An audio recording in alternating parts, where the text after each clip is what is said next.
Okay, good. I was wondering why things were working a little different here at home than they were at school, and I still don't know why, but it wasn't my memory. If I turn off this background layer right here, notice you can see the white spots. If I zoom in, you can see more.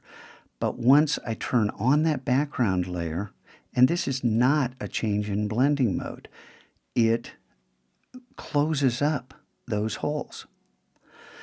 So let's go ahead and do this, and I'm going to get a weird little glitch. But we can work around it if it happens to you, and I'll show you how to do that. You always got to think smart. It's a 13 by 19 inch blank document again. Let's switch over to the Finder and grab this little 57 kilobyte picture of this turtle that's 675 pixels. Tiny, tiny, tiny. And then come over to Illustrator, click on the Artboard tool, double click on the image, click on any other tool, always go to your black arrow, your selection tool, when at all possible. And then don't click on Image Trace, hit the pull down to choose High Fidelity Photo. This takes a little longer than our C-beams because this is far more complex. You can see when we click Expand, oh my goodness, Command 0, that's a lot of vectors. Command C to copy. We're going to come over to Photoshop, and this is our turtle. Do I have? Yes, I do. And just to show you, nothing up my sleeve, 13 by 19, 300 pixels, and we're going to paste this as a smart object. Boom, it's there. Now, I'm going to hit Command minus because, I'm going to hit it one more time. I want to get this turtle close to the center of this image. So I'll hold down, I'll start dragging, hold down Shift to constrain, Option to resize from the center, and we'll come out. But if I stop right here, the turtle's over to the right a little bit. Do you see it? So I'm going to go ahead and accept that, and then start dragging again, but this time just hold Shift so I constrain the proportions, and we can nudge this thing now with the arrows. I'm going to nudge it over to the right-hand side, or the left-hand side, the other right. Maybe down a little bit. So the turtle kind of has room to fly up. Needs to go out a little more. I'm going to hold down, maybe from here, we'll start down here, hold down Shift. And then we'll just nudge him over a little bit, and we'll call that good. Hit Return. Command 0, and wow, the last time I did this, there were all kinds of white spots. This time there's not. So that means Command 1. That means when you trace, you're going to get different results, even on the same picture.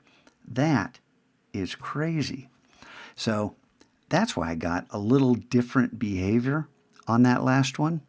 Now right here, if we hit Command 1, so we look at this turtle shell, you see we have some really interesting effects.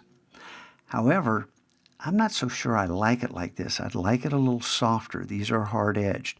But this is one of those, season to taste issues. So I'm going to go ahead and make an everything layer. Shift, Option, Command, E. Turn this into a smart object. And then use the blur filter, blur, Gaussian blur. And this is going to be set low because I've done this before and it just didn't work. I had these white spots that weren't being covered. And you can play around with this. You don't want to go too crazy because you lose your subject matter.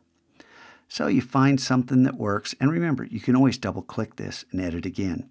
Change this blending mode to darken. And now when we hit Command 1, we have softer edges. And it feels, you can almost touch this. It's just beautiful. Hit Command 0, and I want to show you something from the other one. I'm not going to take you through all the rest of the steps because now you know how to upsample. I want to show you the other turtle to show you what I did. Now here, I've got all these other layers turned off. If I turn off this background layer, look, I've got white spots. Remember the gradient? At school, when I added the gradient, my white spots disappeared. Here at home, they stayed. Why did they stay? Look, this background layer, I just sampled one of the colors. It's not a gradient. This is just simply a solid color based on one of these colors from the background, and all the white spots went away. Now, what I did additionally, I did the same thing with the Smart Object, the Gaussian blur. See? Took it a little further, 9.3 on that one. And then I added a curves layer. This curves layer is purely a contrast curve. This is called an S curve. Oh, and I also pulled in the white point a little bit. Left the black point where it was, but there was no white out here. So I pulled that in till the white started, and then made an S curve. You grab here, pull up, grab here, pull down. You kind of use these 2 points to add contrast. This almost always, not always, almost always adds visual interest, more depth to the picture. And then I was having fun. So I thought, hey, I'll throw on one of those new vignettes I showed you guys I was playing with, and showed you the new way to do the vignette. And what happens here if we turn the vignette off and on? And I thought this was really cool how it brought the turtle in. He kind of had this path of light to swim through. But then I thought, what happened if I add a dodge and burn layer? Remember, fill a new layer with 50% gray, change the blending mode to overlay, and then paint with a soft brush with black and white. A soft brush with low opacity. If you don't remember how to do these, I've shown you this. All those videos are there.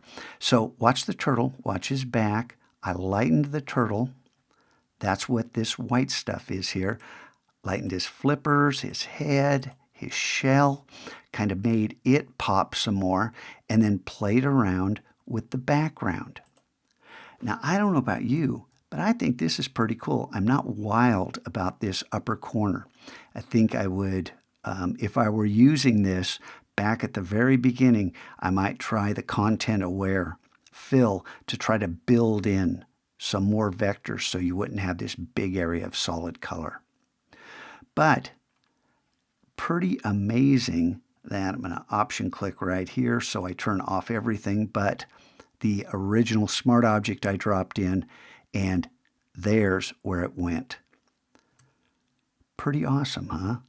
Start learning to think inside these programs, and you too can make the impossible happen. These little dinky pictures turn into something we can use at 5,700 pixels.